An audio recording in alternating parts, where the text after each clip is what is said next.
에베소서는 그 바울이 옥에 갇혔을 때 쓴 그 편지라고 계속 그 반복하면서 옥에 갇힌 나를 부끄러워하지 말고 또 옥에 갇힌 내가 당신들에게 씁니다라고 하는 것을 이렇게 강조하면서 자신의 어떤 그 옥에 갇혀 있는 자신과 또한 그 바깥에, 그러니까 가장 뭐 어떤 자유로운 도시라고 할 수 있는 그 에베소에 살고 있는 성도들 가운데 누가 과연 자유한가, 또 누가 과연 큰 기쁨을 누리고 있는가라고 하는 것을 역설적으로 오늘 우리에게 그렇게 보여줍니다. 그래서 오늘 이 1절의 말씀을 보면 주 안에서 갇힌 내가 당신들을 권합니다 라고 그렇게 말씀하고 있습니다. 그래서 어떤 이 권고를 하냐면, 오늘 하나님께서 이 말씀을 통해서 우리에게 말씀하시는 것은 너희가 부르심을 받은 일에 합당하게 행하라, 이것이 자유라고 말씀하고 있습니다. 부르심을 알고 또 그 알고 있는 부르심에 합당하게 행하는 것이 참된 자유고 또한 참된 권세라고 우리에게 말씀하시는 것이죠. 저는 어렸을 때 이 목사 되라고 하는 소리가 그렇게 싫었습니다. 그 초등학교 때 이제 그 어머니가 예수 믿은 다음에 좀 필 받으셔가지고 계속 너 이제 하나님이 너를 이제 목사로 부르신다. 계속해서 너는 이제 앞으로 목사가 될 거다. 훌륭한 목사가 될 거다. 항상 이런 말씀을 하셨어요. 그때마다 아니 뭐 목사가 내가 된다고 했나? 왜 그 어머니가 계속 목사가 되라고 하지? 무슨 목사가 뭐 약간 뭐 세상으로 치면 무슨 무당 같은 건가? 그러니까 뭐 이렇게 어떤 목사의 팔자가 있는 건가? 그런 생각을 하니까 갑자기 겁이 나는 거예요. 그래서 그렇게 싫고 부담스럽고, 이 목사라고 하는 게 이제 뭐 성직자고 또 하나님의 음성을 듣고 이렇게 선포해야 되는 사람인데, 왠지 그런 어떤 목사로서의 사역자로서의 부르심과 내가 원하는 삶은 굉장한 거리가 있을 것 같았습니다. 굉장히 다를 것이라고 생각했고요. 목사가 되면 할 수 없는 것들, 목사가 되면 하지 말아야 할 것들만 그렇게 생각이 났죠. 그래서 하나님께 나를 바친다, 하나님께 내가 붙들린다라고 하는 것이 굉장히 겁이 났었습니다. 그래서 그게 이제 국민학생이었을 때부터, 저는 이제 국민학교 출신이니까요, 초등학생이 아니라 국민학생이었을 때부터 대학생 때까지 그 전체의 저의 삶을 계속 붙들어 맸던 것 같아요. 굉장히 부담스럽고, 목사님만 봐도 별로 기분이 안 좋아요. 목사님들만 봐도 내가 저렇게 돼야 되나? 저런 사람이 되라는 건가 엄마는? 뭐 그런 것들이 굉장히 항상, 그래서 목사님들 가까이 하기를 되게 꺼려하고 언제나 좀 멀리 이렇게 도망 다녔던 것인데요. 나중에 이제 그 대학 입시 때 그 전기와 후기 이렇게 우리 때는 있었습니다. 그래서 전기에 떨어지면 후기에는, 전기에는 내가 원하는 곳으로 지원을 하고 후기에는 너는 신학대학을 가야 된다. 그래서 전기에 떨어졌습니다. 그러니까 더 싫은 거예요. 이 대학에 떨어져서 후기 대학에 신학대학을 넣었습니다. 그래서 신학대학 뭐 제가 넣은 것도 아니고 아버지가 이렇게 원서 쓰셔가지고 너는 이제부터 여기 신학교에 신학대학 다니라. 그래가지고 이제 학교에 가서 그 봄에 캠퍼스 벤치에 이렇게 앉아 있는데 어떻게 그렇게 싫은지 모르겠어요. 뭐 입학생 무슨 오리엔테이션, 뭐 무슨 신입생 MT 이런 거를 가도 뭐 대학 생활의 그런 어떤 낭만, 우리가 생각했던 그런 게 있잖아요. 근데 그런 게 아니라 다 교회에서 수련해 온 것 같아요. 수업을 들어도 무슨 막 뭐 교수님들이 무슨 목사님들 설교하는 것 같고, 그러니까 이게 교회인지 대학인지, 나는 대학교의 어떤 낭만과 자유와 뭐 그런 거를 한번 누려보고 싶었는데 전혀 없는 거예요. 그래서 벤치에 곰곰이 앉아서 사람들, 왜 거기 다니는 사람들이 이렇게 밉게 느껴지는지 모르겠어요.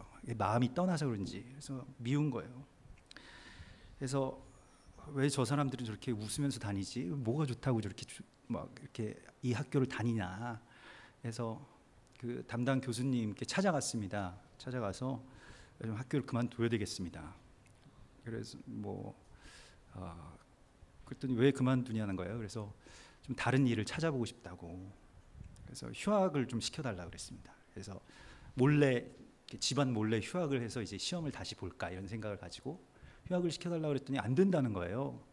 너는 어디 다른 데 갈 거 없다고, 그냥 여기 있으라 그러는 거예요. 그래서 뭐 그 아주 존경받는 어떤 그 교수님이었는데 뭘 이렇게 어떤 다른 대안을 가지고 와서 다시 얘기를 하자 이렇게 말씀하시는 거예요. 네가 뭐 다른 걸 하고 싶은 게 있으면 뭐 내가 말리지는 않겠지만은 그냥 여기가 싫어서 그만둔다라고 하는 거는 좀 그렇지 않느냐. 그래서 다음에 한번 다시 얘기를 하자. 지금은 학기 중이니까 학기 중에 또 휴학을 하느냐. 중간고사도 끝난 그 시점에서 무슨 어떻게 휴학을 할 수가 있겠느냐. 그래서 조금만 더 다니고 이제 그 학기 끝나면 또 한번 얘기해 보자. 그렇게 말씀하시는 거예요. 그래서 그때 이제 딱 교수실을 나와서 생각을 한 것인데 나는 휴학할 수 있는 자유도 없는가 이런 생각이 든 어린 시절에 나는 휴학할 수 있는 자유도 없구나. 그러면서 나는 이제 자유를 찾아서 나서야겠다라고 하면서 그 다음 날부터 그냥 학교를 가지 않았습니다. 그래서 집에서는 이제 학교 간다고 나와서 뭐 맨날 뭐 야구장에 가서 앉아 있고 뭐 강변 그 고수부지에 가서 우두커니 앉아 있다가 또 돌아오고 그러다가 그 시절에 이제 썼던 어떤 그 뭐 비망록 뭐 일기 같은 거에 이런 글이 제가 써 있더라고요. 그 기형도 시인의 시를 조금 바꿔서 이렇게 적어놓은 글이 있었습니다. 나의 생은 미친 듯이 자유를 찾아 헤매었으나 단 한 번도 스스로 자유하지 않았노라. 이렇게 써놓고 괜히 혼자서 막 돌아다니면서 뭐 시도 쓰고 뭐 이렇게 뭐 그러면서 나의 20대는 하나님께 전당 잡혀 있는가 뭐 이렇게 하면서 계속해서 자유를 찾아서 헤맸죠. 한참 돌아서 결국에는 지금 제가 여기 있습니다. 근데 오늘 성경은 우리에게 부르심에 합당한 삶을 살아가는 것이 진짜 자유라고 말씀을 하시죠. 바울은 자신이 지금 감옥에 묶여 있지만 나는 자유하다. 나는 당신들보다 더 행복하다. 더 기쁘고 자유하다라고 그렇게 말하고 있습니다. 이 자유의 역설에 대해서 오늘 이 8절에서는 이렇게 말씀하고 있습니다. 그러므로 이르기를 그가 위로 올라가실 때에 사로잡혔던 자들을 사로잡으셨다라고 말씀하십니다. 이 세상 가운데 사로잡혀 있던 자유가 없는 사람들에게 자유를 주시기 위해서 어떻게 하셨냐면 그들을 다시 사로잡으셨다는 거예요. 이게 사로잡는다라고 하는 이 헬라어는 정말로 포로로 잡았다는 것입니다. 이 사람들이 이 세상 가운데 자유 없는 이 세상 가운데 무엇인가에 매여서 자유가 아닌데도 그것을 하면 자유인 걸로 알고 내가 가고 싶은 대로 가면 그것이 자유고 내가 하고 싶은 걸 하면 그게 자유고 내가 먹고 싶은 걸 먹으면 자유고 내가 갖고 싶은 걸 가지면 자유라고 착각하면서 속으면서 살아가고 있는 이 세상의 사람들에게 진짜 자유를 주시기 위해서 그들을 사로잡으셨다라고 말씀하십니다. 아주 놀라운 말씀입니다. 이것이 자유의 역설이라고 하는 것입니다. 주님께 사로잡히는 것이 진정한 자유인 것입니다. 거기에만 완전한 자유가 있습니다. 하고 싶은 걸 다 한다고 해서 자유가 있나요? 우리가 못했기 때문에 난 자유롭지가 않다 이렇게 생각을 하지만 욕망을 채운다고 해서 자유가 생기는 것은 아니라는 걸 우리가 뭐 다른 사람들의 그런 뭐 많은 경험들과 또한 삶들을 통해서 머리로는 알지만 그래도 계속해서 속아가고 살고 있다는 것입니다. 그래서 우리는 주님께 사로잡혀야만 합니다. 그래야 우리가 이 땅의 것에서 자유함을 얻고 참된 하나님 나라의 백성으로서의 진짜 자유, 나를 부르신 그 부르심에 합당한 삶을 살 수 있는 자유로 들어갈 수 있기 때문입니다. 그래야 두려움이 없습니다. 내 삶을 주님께 맡깁니다. 나는 주님의 것입니다. 라고 그렇게 고백하는 순간 거기에 자유가 있는 거예요. 여러분, 내가 나의 것이라고 한다면 나의 삶은 나의 것이고 내 인생을 내가 주관할 수 있고 내가 마음대로 학교도 안 나가고 뭐 휴학하고 마음대로 살고 뭐 목사가 안 되고 다 좋은데 그렇게 하는 그 이면에는 무엇이 있었냐면 그 삶을 전적으로 내가 책임져야 된다라고 하는 것을 알게 됐습니다. 학교에서 나오니까 학생 신분이 아니니까 대번에 알겠더라고요. 나의 삶은 내가 책임져야 한다.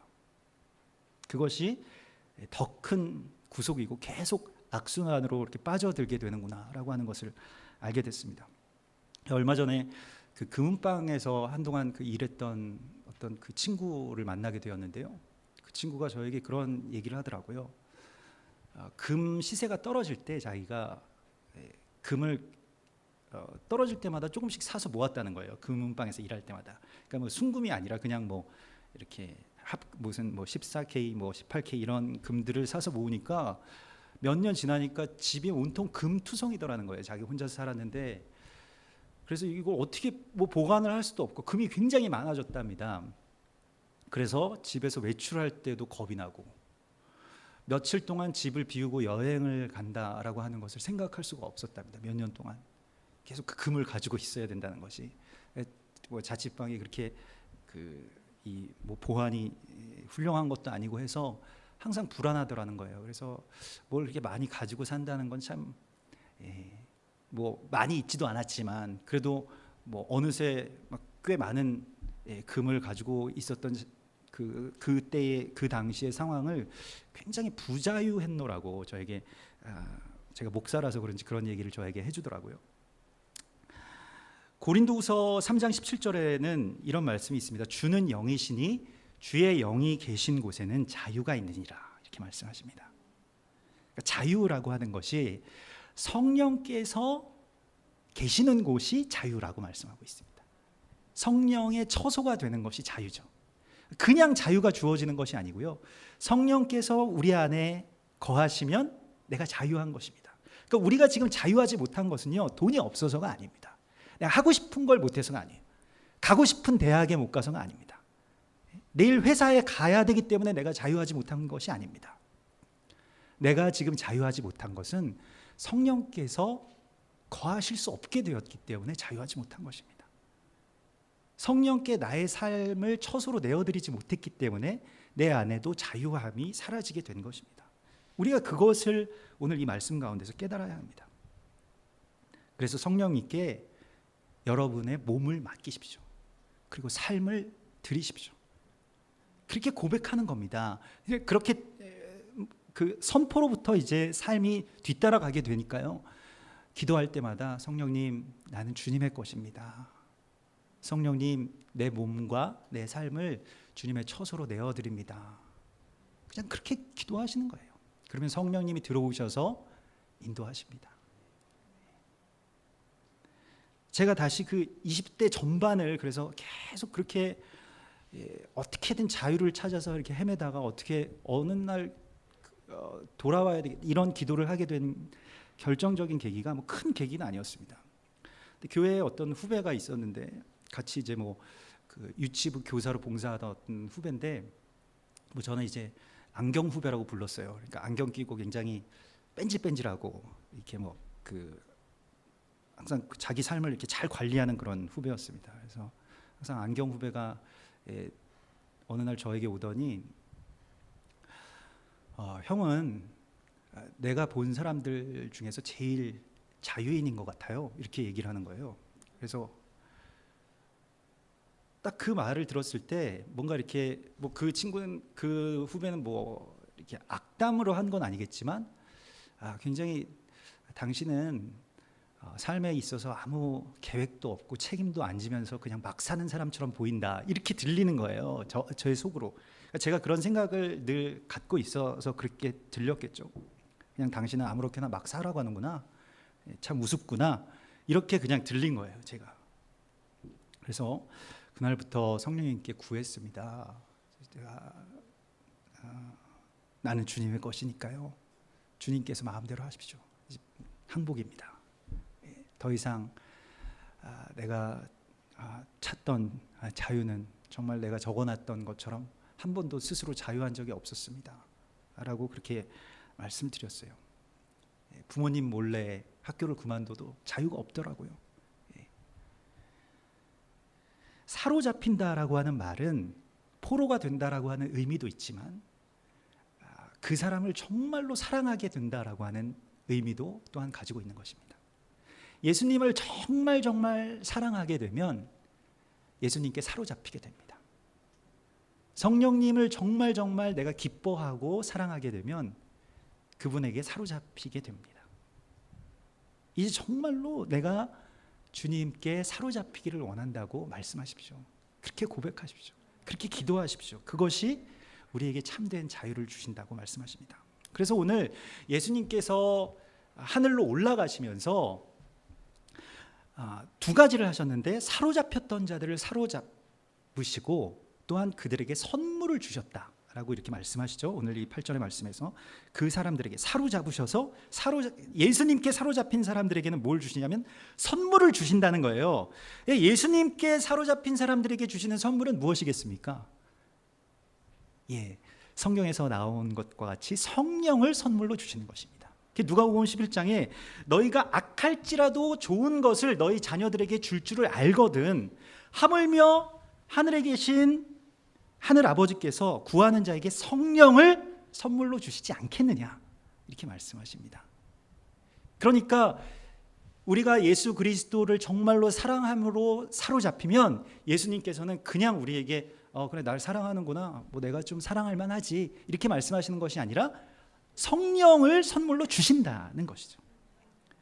그래서 그 사도행전 2장에서도 너희가 회개하여 각각 예수 그리스도의 이름으로 세례를 받고 죄 사함을 받으면 그리하면 성령을 선물로 주시리라, 이렇게 말씀하십니다. 그러니까 우리가 예수 그리스도로 말미암아서 죄 사함을 받고 회개하면 주님께로 내가 돌아가겠다라고 그렇게 결단하면 주님께서는 우리에게 성령을 주신다는 것입니다. 하나님께서 우리에게 가장 좋은 것을, 그 아버지가 줄 수 있는 가장 최고의 선물을 주신다면 그것이 바로 성령님이라고 하는 것이죠. 그래서 성령을 우리 가운데 선물로 주시는데, 그 성령의 권능에 대해서 저도 이제 그렇게 이제 사역자가 되겠다, 이렇게 목사가 되겠다, 이제 그렇게 주의 일을 하겠다라고 생각한 이후부터는 그것을 많이 구했었습니다. 성령의 권능, 성령의 은사, 이런 게 좀 있었으면 좋겠다라고 생각한 게 제가 부족함이 많았기 때문이죠. 그러니까 항상 이건 뭐 어떤 그 육체적이고도 영적인 어떤 부족함에 대한 인식인데, 그러니까 뭐 그걸 열등감이라고 할 수도 있을 것입니다. 다른 분들을 보면 막 뭐 일찍부터 목사를 시작해서 지금 뭐 안수도 받고 뭐 뭐도 하고 뭐 유학도 가고 뭐 아주 그 신학교를 다시 들어가니까요, 온 그 전국 교회에서 가장 성실하고 머리 좋다는 사람들만 다 온 것 같았어요. 또 다시 보니까 다 예전에 이렇게 좀 멍청해 보이던 사람들이 다시 보니까 너무 뛰어난 거예요. 실제로 공부를 같이 해보니까 나는 매일 막 이렇게 막 헤매고 있고 막 이해도 안 되고 뭐 히브리어 뭐 동사 변화도 무슨 헬라어 동사 변화 이런 거 외우지도 못하고 무슨 어미가 그렇게 다르고 무슨 무슨 명사가 무슨 남성이 있고 중성이 있고 뭐 이렇게 해서 너무 복잡한 거예요. 그래서 문제도 못 풀겠고 막 그러는데 아주 절망적이게도 막 머리가 좋은 사람들이 있더라고요. 천재 같은 분들. 그런 분들을 이렇게 보면서 쉽게 그 모든 것들을 다 이해하고 해나가는 걸 보면서 정말 절망적이다, 그런 생각을 했어요. 사역의 현장에 가서도 막 그런 막 뛰어난 분들과 같이 사역을 하니까 뭐 각자들의 어떤 은사들도 있으시고 또 실제로 그런 어떤 이 목회적인 것들을 잘 하시는 이렇게 그런 이 뭐 관계나 목회나 이런 걸 잘 하시는 분들이 있습니다. 그런 분들에 비하면 저는 항상 부족한 것 같아요.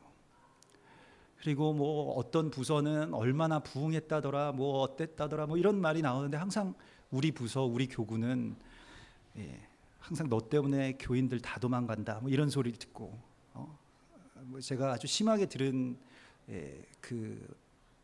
이 말은 그 목사가 내가 설교 잘해가지고 성도들이 다 왔는데 너 때문에 성도들 다 떨어져 나갔다, 이 소리를 제가 막 듣기도 하고 그랬었습니다. 그러니까 이 교회 뭐 관리도 안 되고 너는 뭐 잿더리 안 맞은 게 정말 다행이죠. 아무튼 그렇게 하면서 그런 아픔 가운데서 주님께 구한 거예요. 능력을 달라고, 성령의 능력으로.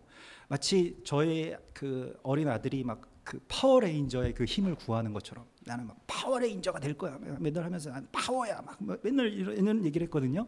그런 것처럼 제가 능력이 없으니까 뭔가 신비한 능력, 그 파워레인저와 같은 성령의 권능을 구했던 겁니다. 초인적인 능력을 달라 주님께. 돌파구는 그거밖에 없더라고요. 뭘 사역을 잘할 수 있는 건덕지가 있어야죠. 뭐 지식도 딸리고 영역도 딸리고 뭐 아무것도 뭐 관계도 내가 내성적이죠. 막 그렇다고 해서 막 사람들 앞에 가서 뭘 잘 보일 수도 있는 것도 아니죠. 그래서 성령의 능력을 구했습니다. 그래서 부응하게 해달라. 사람의 마음을 움직이게 해달라. 성령님의 권능이 임하면 모든 게 다 될 줄 알았어요. 그래서 계속 그 성령님을 구했습니다. 그래서 뭐 방언도 받고 뭐 아무튼 여러 가지 일들이 있었는데, 그런데 성령의 역사하심, 성령의 권능, 그 디나미스라고 하는 그 성령의 권세는 그런 것이 아니라고 하는 것을 오랜 시간에 걸쳐서 알게 되었습니다. 성령의 능력, 오늘 이 본문에서 말씀하시는 그 성령, 그 선물, 성령의 권능은 무엇일까요? 그것은 이 본문 속에 숨겨져 있는데 자신을 낮추는 능력입니다. 성령의 권능은 자신을 낮은 자로 내려가게 할 수 있는 권능이었다는 것입니다. 사람들 앞에서 뭐 굉장히 권능이 있어서 영적, 저 목사님은 영빨이 있어가지고 내가 함부로 할 수 없어. 저 목사님은 굉장히 영성과 뭔가 어떤 뭐 능력이 있어서 뭐 지력이 있어서 내가 어떻게 할 수 없어. 그런 것이 아니고 성령의 능력은 낮은 곳으로 나아갈 수 있게 하시는 능력이었다는 것입니다. 그래서 삼위일체라고 하는 이 삼위일체로는요, 이것은 단순한 어떤 교리가 아닙니다.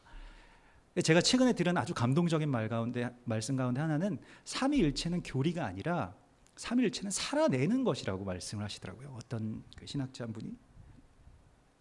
삼위일체라고 하는 것은 교리가 아닙니다. 하나님은 한 분이신데 세 위격을 가지고 계시다. 이게 그 이해할 수 있는 것도 아니고요. 삼위일체의 어떤 교리라고 하는 것 자체가 우리 이 기독교만이 가지고 있는, 교회만이 갖고 있는 아주 신비한 능력이라는 것이죠.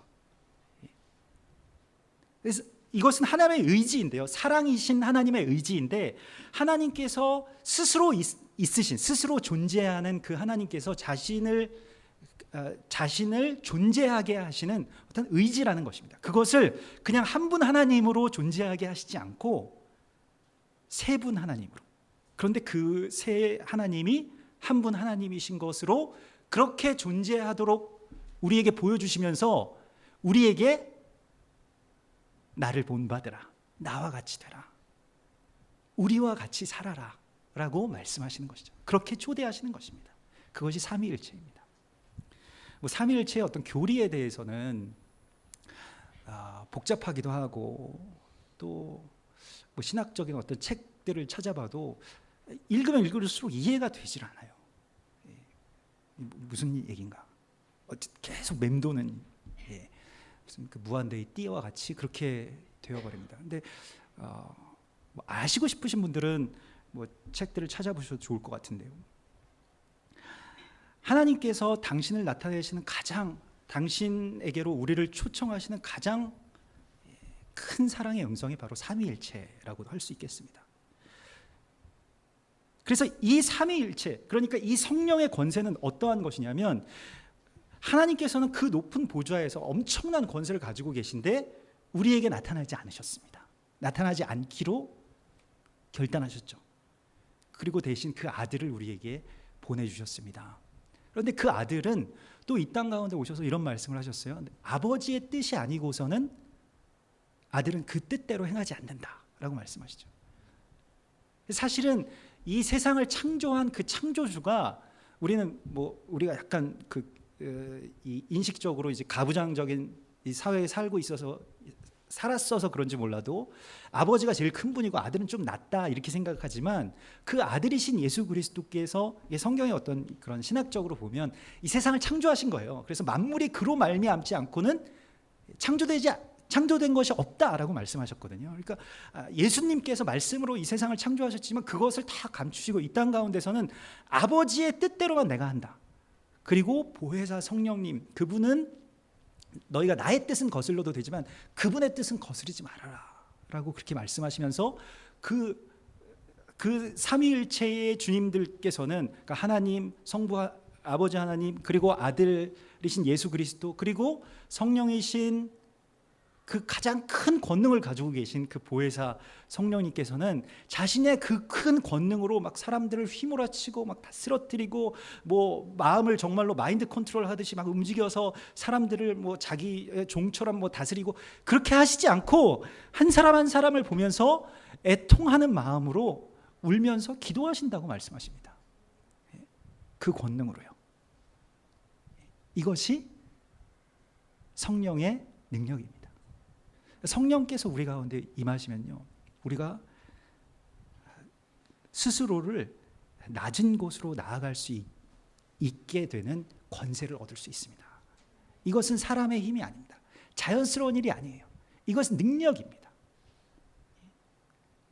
그래서 오늘 이 9절의 말씀을 보면 올라갔다 하셨은즉 땅 아래 낮은 곳으로 내리셨던 것이 아니면 무엇이냐. 그러니까 이게 무엇이냐면 성령의 능력인데 낮은 곳으로 내려오셨기 때문에 올라가실 수 있었다라고 말씀하십니다. 내리셨던 그가, 가장 낮은 곳에 임하셨던 그가 곧 모든 하늘 위에 오르신 자니 이는 만물을 충만하게 하려 하심이라. 그러므로 우리가 성령의 충만함을 받고 성령의 능력을, 권능을 받으면 가장 낮은 곳으로 들어갈 수 있게 된다고 말씀하십니다. 그래서 오늘 이 16절의 말씀에서요, 그에게서 온 몸이 각 마디를 통하여 도움을 받음으로 연결되고 결합되어 각 지체의 분량대로 역사하여 그 몸을 자라게 하며 사랑 안에서 스스로 세우느니라. 그러니까 이것은 우리가 서로 다른 사람들이, 서로 이질적인 사람들이, 심지어는 원수 같은 사람들이 그리스도 예수 안에서 하나가 된다. 뭐 우리가 하나가 되십시다. 뭐 남과 북이 뭐 통일돼야 됩니다. 뭐 가정이 또 이게 뭐 부부가 화합해야 됩니다. 뭐 아들과 아버지가 화해해야 됩니다. 이러한 이야기들이 사실은 성령의 권세, 그가 도우셔서 서로를 연결해 주시지 않으면 잘 연결되기가 힘들다는 것입니다. 의지만으로는 되지 않는다는 거예요. 우리는 그것을 의지의 영역으로만 이렇게 국한시키고 있기 때문에 어렵다는 것입니다. 아무리 의지가 강한 사람도요, 사랑할 수 있는 것은 자기의 의지가 아니라고 하는 것을 언젠가는 깨닫게 됩니다. 제가 예전에 그때 학교 그만두고 잠깐 그 등산용품점에서 아르바이트를 했었는데요. 그때 그 등산용품점 사장님이 우리나라에서 한때 유명했던 이 산악인이었습니다. 그래서 해외의 그런 어떤 뭐 큰 봉우리들은 다 정복했다는 분이에요. 그래서 이분 좀 전설 같은 분이라고. 저는 뭐 그런 분인지는 모르고 그냥 같이 몇 달 동안 일을 했는데 정말 힘도 세고 진짜 산 사람 같아요. 막 의지가 굉장히 강하고 저 같은 부류랑은 좀 다른 사람처럼 느껴졌습니다. 그래서 정말 강인한 의지를 갖고 계시고, 그래서 가끔씩 이 히말라야 원정했을 때 그 이야기들을 들려줍니다. 그래서 한 걸음 걸을 때마다 뭐 부모님 생각하고 또 형제들 생각하고 사랑하는 사람 생각하면서 이렇게 걸었다. 그래서 고산지대의 그런 어려움에 대해서 막 이야기를 하시는데 나중에 조금 더 시간이 지나서 알게 됐더니 집에를 잘 못 들어가세요. 이 부인이 거의 내쫓다시피 해가지고 사이가 너무 틀어져가지고, 그래서 뭐 나중에 저한테 뭐 어린데도 저한테 그런 말씀을 하시더라고요. 한 사람을 사랑하기가 참 어려웠다고. 그래서 결국 자기가 정말로 자기 아내한테 할 수 있는 최고의 선물을 했는데 해외 원정을 가지 않는 것이다. 그렇게 저한테 말씀하시더라고요. 지금도 히말라야에서 봤던 그 하늘이 눈에 선한데 가고 싶은데 자기 못 간다고, 자기 마누라 때문에 못 간다고. 근데 그래도 그게 좋대요. 갈 때마다 이번에는 죽지 않고 돌아올 수 있을까 하는 그런 불안감도 없고. 그러나 사람은 자기의 의지만으로는 서로 연결되어서 한 어떤 지체를 이룰 수는 없습니다. 가정도 마찬가지고요, 교회도 마찬가지고요, 국가도 마찬가지인 것을 우리가 보게 됩니다. 뭐 국론이 분열됐다, 뭐 가정이 뭐 파괴됐다, 교회가 산산조각났다, 이러한 것들은 다 우리의 의지만으로는 회복될 수 없는 영역인 것을 오늘 성경은 우리에게 말씀하고 있습니다.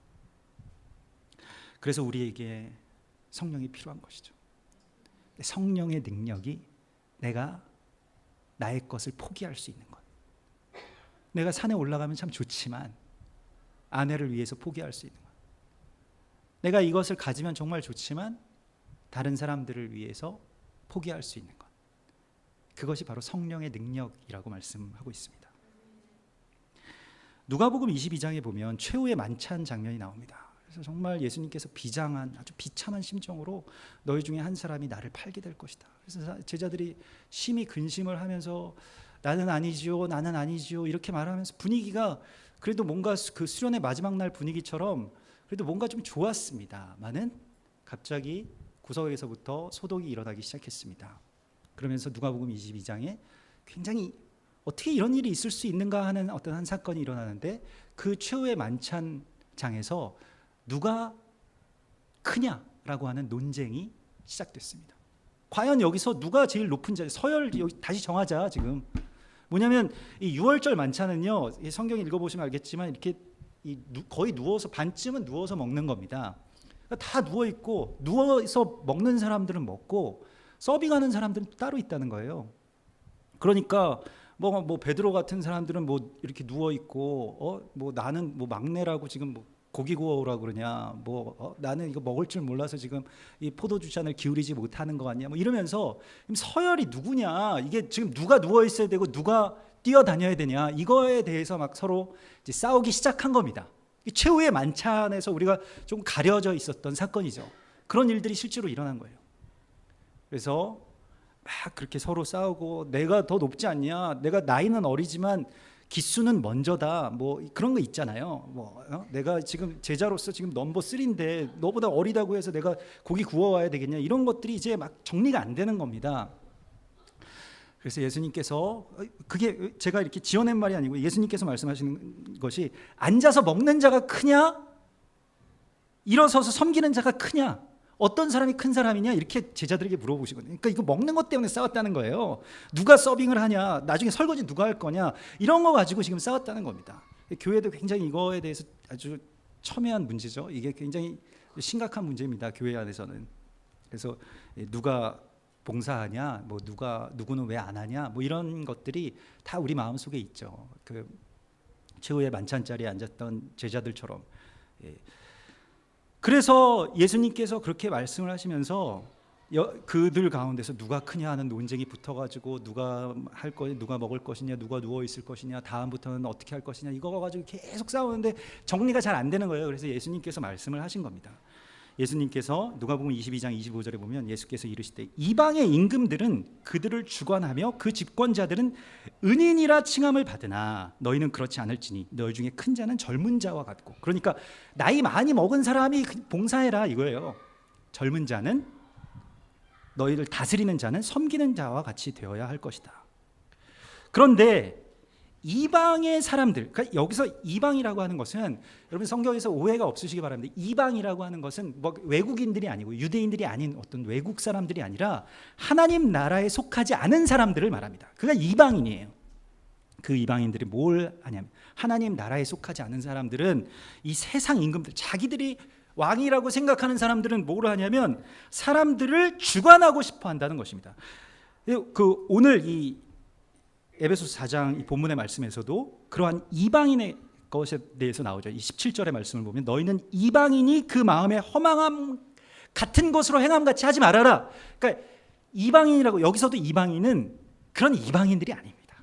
외국인들이 아니고요, 하나님 나라 밖에 있는 사람들, 그 이방인들이. 그런데 그 이방인들이, 하나님 나라에 속하지 않은 사람들은 뭘 하려고 하냐면, 예수님께서 하신 말씀 그것입니다. 자기 마음대로 사람들을 주관하고 싶어 한다는 거예요. 그걸 뭐 이 세상 사람들은 권력이라고 이야기하기도 하죠. 계급이라고 이야기하기도 하고요. 내 말대로 사람들이 내 뜻대로 하는 것. 이 사람이 내 뜻대로 좀 움직여줬으면 좋겠다. 내가 생각한 대로 했으면 좋겠다. 뭐 이런 생각들을 우리가 다 가지고 있잖아요. 그래서 남편한테도 마누라 말을 잘 들어야 당신이 실패하지 않지. 항상 마누라 말을 안 들어서 난 당신 그렇다고. 야, 엄마 말만 잘 들으면 너희가 다 성공한다. 너희가 내 말만. 자녀들은 또 아니 뭐 엄마가 엄마 마음대로만 하려고 해요. 나도 내 뜻이 있다고요. 하면서 자기가 무엇인가를 주관하고 싶은, 그러니까 통제하고 컨트롤하고 싶은 생각을 갖는다는 것입니다. 이것이 왕이 되고자 하는 우리의 어떤 본성이죠. 하나님 나라 밖에 있는 사람들의 이야기입니다. 그리고 또 한 가지, 예수님께서는 그 집권자들은 은인이라 칭함을 받고 싶어 한다. 은인 뭐냐면 제자들이 이렇게 누워서 유월절 만찬 하는 건 좋아요. 그래서 서빙하는 사람들도 처음에는 좋은 마음으로 시작했을 겁니다. 아, 내가 이렇게 섬겨야지. 예수님이 이렇게 뭔가 마지막이라고 말씀하시는데 그러면 내가 여기 잘 마지막으로 한번 잘 모셔야지 이렇게 생각을 하다가도 사람들이 그래 뭐 왔어?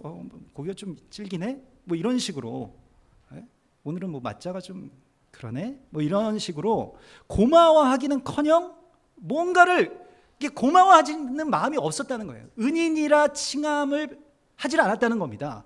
그래서 정말 김 집사 정말 잘 이번에 섬겨줘서 너무 고마워 이런 말을 안 해준다는 거예요. 당연히 생각한다는 겁니다. 누가 해왔는지도 모르고 누가 밖에서 연기 마셔가면서 고기를 구웠는지도 모르고 다 모른다는, 그럼 아무도 몰라준다는 거예요. 은인인데 내가 이 사람들한테 당신들 다 나한테 고마워해야 되는데 한 사람도 고마워하는 사람이 없어요. 오히려 불평하는 사람들이 막 있다는 것입니다. 실제로 그런 일들이 있어요. 저도 가끔씩 저도 이제 음식하는 걸 좋아하기 때문에 가끔 뭐 반찬 가운데서 이렇게 제가 한 가지씩 해올 때가 있습니다. 근데 이제 뭐 먹을 때 어떤 분들이 이거 이렇게 맛없어 막 이렇게 이야기할 때가 애들이 뭐 이야기할 때가 있겠죠. 그러면 굉장히 마음이 막 이렇게 서러운 거예요. 내가 이렇게 그래도 열심히 했는데 맛있게 먹어주면 그래도 그것만으로도 고마울 텐데 짜다 그러질 않나, 뭐 싱겁다 그러질 않나, 뭐 그런 얘기를 하면 다음부터는 안 해야지. 꼭 내가 해야 되는 일도 아닌데 뭐 이런 생각이 이제 드는 거죠. 아무도 은인이라고 칭하지는 않는 거죠. 사람들이 나를 몰라준다. 남편이 나를 무시한다. 교회에서 나의 가치에 대해서 알아주지 않는다. 이런 것들이 우리 안에 다 있습니다. 지난주에 토라 포션의 말씀이 고라당의 그런 사건이었는데 그런 것들이 다 이 말씀과 연결되죠. 그러나 예수님께서는 말씀하십니다. 너희 중에서 나는 섬기는 자로 있다. 내가 가장 낮은 자다.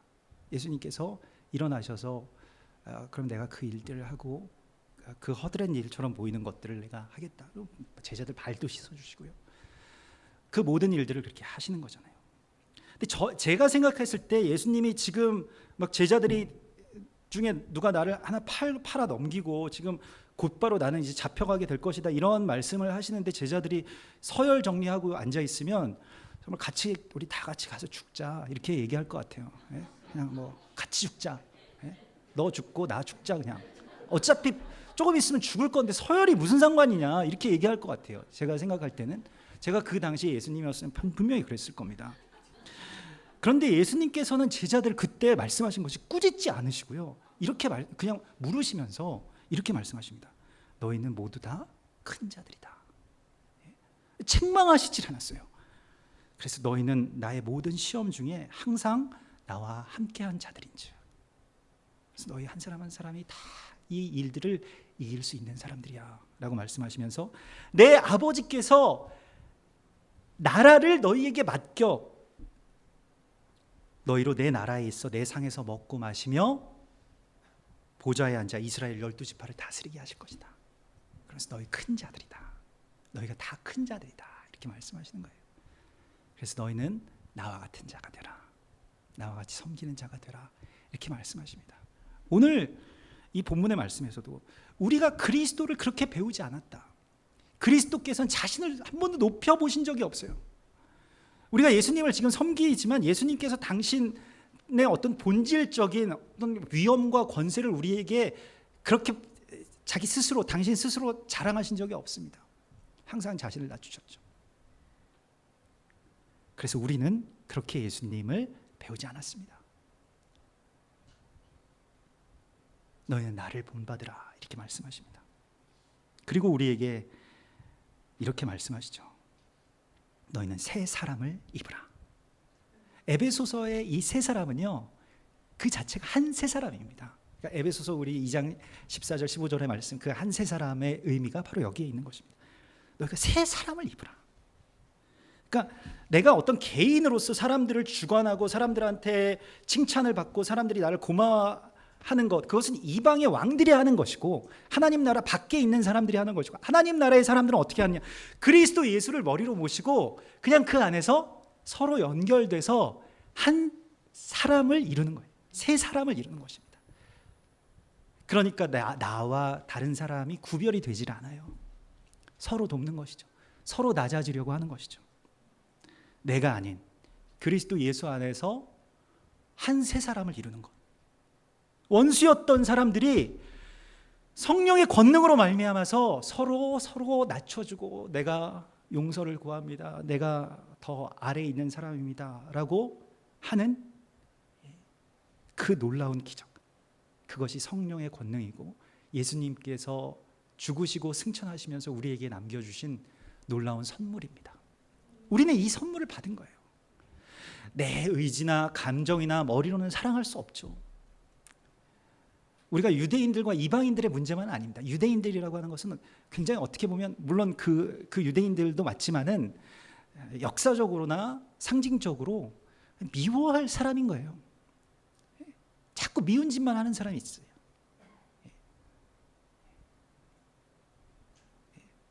뭐 가요 중에서 여러분들은 잘 모르실 겁니다만은 네가 밉다 죽을 만큼 네가 밉다 뭐 이런 가사가 있거든요. 아시는 분들은 또 아시겠습니다만은, 예, 2PM의 노래입니다. 네가 밉다 죽을 만큼 네가 밉다, 이런 생각들이 우리 안에서 막 끌어오르고, 유대인들이 어디 멀리 저희 이스라엘에서 살고 있지 않고 우리 집 방 한 구석에 있어요. 그 아들이 그렇게 미울 수가 없어. 남편이 그렇게 미울 수가 없어. 아내가 그렇게 미울 수가 없어. 시어머니가, 며느리가 그렇게 미울 수가 없어요. 네가 밉다 죽을 만큼 네가 밉다, 계속 그 노래 부르면서 내 안에서 막 화를 키워. 그리고 계속 서로 미워하고 또 판단하고 정죄하면서 뭐 그렇게 살아갑니다. 정말 심각한 것이죠. 그 미움의 굴레, 거기에 사로잡혀서 우리가 살아갑니다. 정죄하면서, 미워하면서, 쟤는 왜 내 말을 안 듣나, 쟤는 왜 저렇게 교만한가. 그러나 예수님께서는 그 모든 사람들을 위해서 죽으시고 낮아지시고 또 낮아지셨습니다. 성령님께서도 계속해서 지금 그 낮은 자리에서 탄식하시면서 남모를 눈물을 흘리시면서 기도하고 계신다라고 말씀하십니다. 우리가 이 권능을 받은 자로 한 새 사람을 이룰 수 있다고 말씀하십니다. 너희는 새 사람을 입으라. 우리는 원래 그런 사람이 아니지만 그 한 새 사람을 입을 수 있는 권능, 그 선물을 우리 가운데 주신 우리 주님을 찬양합니다. 우리 같이 기도하겠습니다. 주님, 참으로 나의 모든 것이 주님의 것임을 선포하고 또한 주님께 올려드립니다.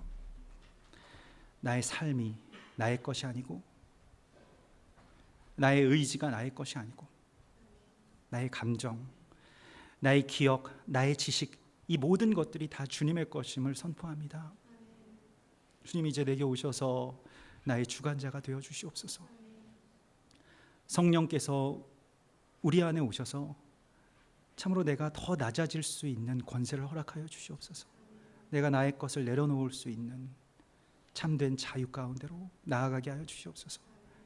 낮아진 자만 올려질 수 있다라고 말씀하여 주셨사오니, 우리가 휴거와 부활을 어떤 신비한 한 사건이 아닌 우리의 삶 가운데서 더 낮아지는 자로서 이룰 수 있게 하여 주시고, 삼위일체의 성부, 성자, 성령의 하나님이 우리의 가정 가운데서 사라지게 하여 주시고, 그렇게 자신을 낮춰 종의 형체를 가지신 예수 그리스도를 닮아가게 하여 주시옵소서. 우리 교회가 그렇게 성령의 능력에 의해서 서로 연결되게 하여 주시고, 이 나라의 모든 갈기갈기 찢어진 마음들이 성령님의 역사하심으로 말미암아 다시 한 지체로 연결될 수 있게 하여 주시고, 남과 북이 그렇게 다시 원수였던 자들이 한 민족으로 또 한 가족으로 만날 수 있는 놀라운 주의 기적을 허락하여 주시옵소서. 우리가 한 세 사람을 입게 하여 주시고, 그리하여 전에 원수였던 모든 자들이 그리스도 예수 안에서 하나가 되는 그 놀라운 하나님 나라를 우리에게 속히 허락하여 주시옵소서. 거룩하신 예수 그리스도의 이름으로 감사하며 기도드리옵나이다. 아멘. 우리 나의 모습 나의 소유 이 찬양 드리시면서 준비해 오신 예물을 하나님께 올려드리겠습니다.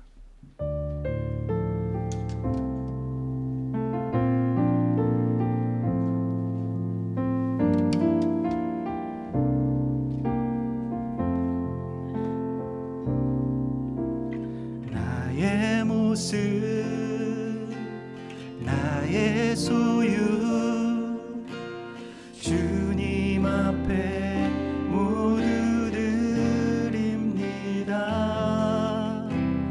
모든 아픔 모든 기쁨 내 모든 눈물 받아주소서.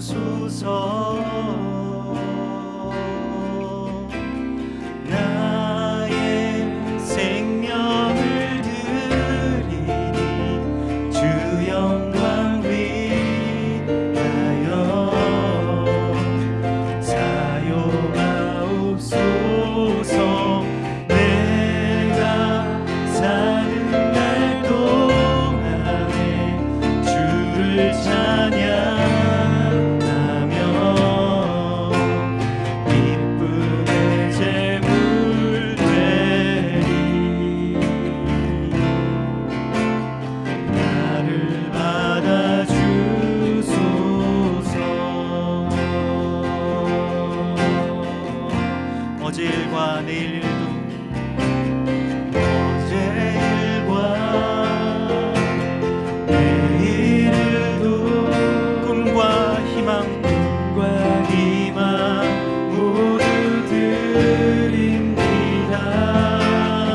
주님, 나는 주님의 것입니다. 주님, 내가 이제 더 이상 나를 주관하게 하지 않게 하시고, 내가 이제 더 이상 나의 주변의 사람들을 주관하려 하지 않게 하여 주시고, 내가 다른 사람들과 또 나의 삶 가운데 은인이라 칭함을 받기를 구하지 않게 하시고, 오직 자기를 비워 종의 형체를 가지신 예수 그리스도처럼 살게 하여 주시옵소서. 인자가 온 것은 섬김을 받으려 함이 아니라 도리어 섬기려 하고 많은 사람들의 대속물로 자신을 주기 위함이었다고 말씀하신 예수 그리스도를 온전히 담게 하여 주시옵소서. 우리가 이것을 고백하는 표로 주의 제단 가운데 예물을 드립니다. 예물 가운데 들어있는 우리의 고백과 또 우리의 헌신의 마음을 받아주시고, 성령님 우리에게 더 낮아질 수 있는 마음을, 더 섬길 수 있는 힘을, 그 권능을 부어주시옵소서. 이제는 우리 주 예수 그리스도의 구속의 은혜와 아버지 하나님의 크신 사랑하심과 성령의 교통하심이 주께서 택하시고 거룩한 한 새 사람으로 새롭게 입혀주실 주의 교회와 성도들에게, 그리고 이 나라와 이 민족 온 열방과 저 이스라엘 가운데 이제로부터 영원까지 함께 계실지어다.